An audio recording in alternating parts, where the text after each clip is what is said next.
জালিমরা আবার সংঘবদ্ধ হচ্ছে, নতুন জালিমের আবির্ভাব হচ্ছে, যারা নতুন রূপ ধারণ করে অন্যায় অবিচার করার জন্য প্রচেষ্টা করছে। তালামিজে ইসলামিয়ার কর্মীরা যতদিন পর্যন্ত এই জমিনে থাকবে ততদিন পর্যন্ত জালিমের আস্তানা এখানে হবে না। ঠিক না বেঠিক? যত বড় পরাশক্তি হোক না কেন, আমরা হচ্ছে সাহেব কিবলার যোগ্য উত্তরসূরি।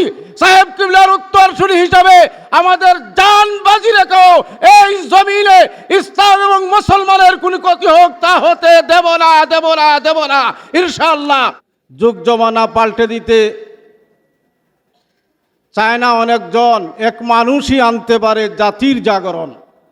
আপনারা তাদের মধ্যে একজন নিশ্চয় এখানে আছেন, যাদের মাধ্যমে এই বাংলাদেশ পরিবর্তিত হবে। ঠিক না বেঠিক? আমরা এক সাহেব কিবলাকে দেখেছি, যার জ্যোতির আলোতে সারা বাংলাদেশ আলোকিত হয়েছে। ঠিক না বেঠিক? অন্যায়ের বিরুদ্ধে তিনি একটা সিংহশাবক ছিলেন। জাতির ক্রান্তি লগ্নে বাতিলের মস্তক পর্যন্ত তার হুঙ্কারে তছনছ করে কেঁপে উঠত। ঠিক না বেঠিক? সিলেটের ওই জকিগঞ্জ থেকে যখন হুঙ্কার দিতেন, সারা বিশ্বের নাস্তিক বেঈমানদের অন্তরে কাঁপুনি সৃষ্টি হতো। ঠিক না বেঠিক? আমরা দেখেছি সাহেব কিবলার হুঙ্কারের বিনিময়ে রাষ্ট্রনায়ক যিনি ছিলেন তাকে তার মসনদ তছনছ হয়ে তাকে ডেকে দরবার পর্যন্ত পৌঁছে দিতে। ঠিক না বেঠিক? তাই এই ক্রান্তি লগ্নে এসে যখন আপনারা কৃতি সম্বর্ধনা নিতে যাচ্ছেন, আরজ থাকবে, গুজারিশ থাকবে আপনাদের কাছে, আপনারা যেন সেই মকবুল অলি আল্লাহর যোগ্য উত্তরসূরি হিসাবে গড়ে উঠতে পারেন। সবাই বলুন আমিন।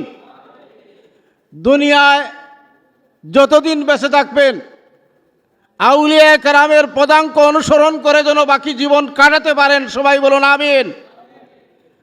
বাংলাদেশের এই ঢামাডুলে ইসলাম এবং মুসলমানের স্বার্থে নিজের জীবন উৎসর্গ করতে সবাই যেন প্রস্তুত থাকি। আমরা দেখেছি আমাদের এই বাংলাদেশ একটা ক্রান্তিকাল অতিক্রম করছে। জুলাই বিপ্লবের মাধ্যমে নতুন বাংলাদেশ পেয়েছি, কিন্তু যে লক্ষ্য এবং যে উদ্দেশ্য নিয়ে ছাত্র জনতা নিজের জীবন উৎসর্গ করলো, তাদের তাজা রক্ত বিলিয়ে দিয়ে নতুন একটা বাংলাদেশ পেল, সেই বৈষম্য দূরীকরণে, অন্যায় অবিচার দূরীকরণে, চাঁদাবাজি দূর করতে, হানাহানি দূর করতে, জালিমের জুলুমের হাতকে ব্যঙ্গে চৌচির করতে যারা শাহাদত বরণ করলো, জানি না তাদের লক্ষ্য অর্জিত হবে কিনা। আমরা দোয়া করি এই সমস্ত ছাত্রদের প্রাণের বিনিময়ে যে সুন্দর বাংলাদেশ পেলাম, এই বাংলাদেশটা যেন জালিমের জুলুম থেকে মুক্ত থাকে। সবাই বলুন আমিন। আমরা আমাদের কানে এখনো আসে জালিমরা আবার সংঘবদ্ধ হচ্ছে, নতুন জালিমের আবির্ভাব হচ্ছে, যারা নতুন রূপ ধারণ করে অন্যায় অবিচার করার জন্য প্রচেষ্টা করছে। তালামিজে ইসলামিয়ার কর্মীরা যতদিন পর্যন্ত এই জমিনে থাকবে ততদিন পর্যন্ত জালিমের আস্তানা এখানে হবে না। ঠিক না বেঠিক? যত বড় পরাশক্তি হোক না কেন, আমরা হচ্ছে সাহেব কিবলার যোগ্য উত্তরসূরি। সাহেব কিবলার উত্তরসূরি হিসাবে আমাদের জান বাজি রেখেও এই জমিনে ইসলাম এবং মুসলমানের কোনো ক্ষতি হোক তা হতে দেব না, দেব না, দেব না ইনশাআল্লাহ। আল্লাহ রাব্বুল আলামিন আপনাদেরকে যেন কবুল করেন, আপনাদের আগামী জীবন যেন উজ্জ্বল হয়। আল্লাহ রাব্বুল আলামিন যেন আপনাদের দ্বারা এই জমিনকে ইসলামের খাদিম হিসাবে আপনাদেরকে এই জমিনে কবুল করেন। আমিন। ওয়া আখিরু দাওয়ানা আলহামদুলিল্লাহি রাব্বিল আলামিন।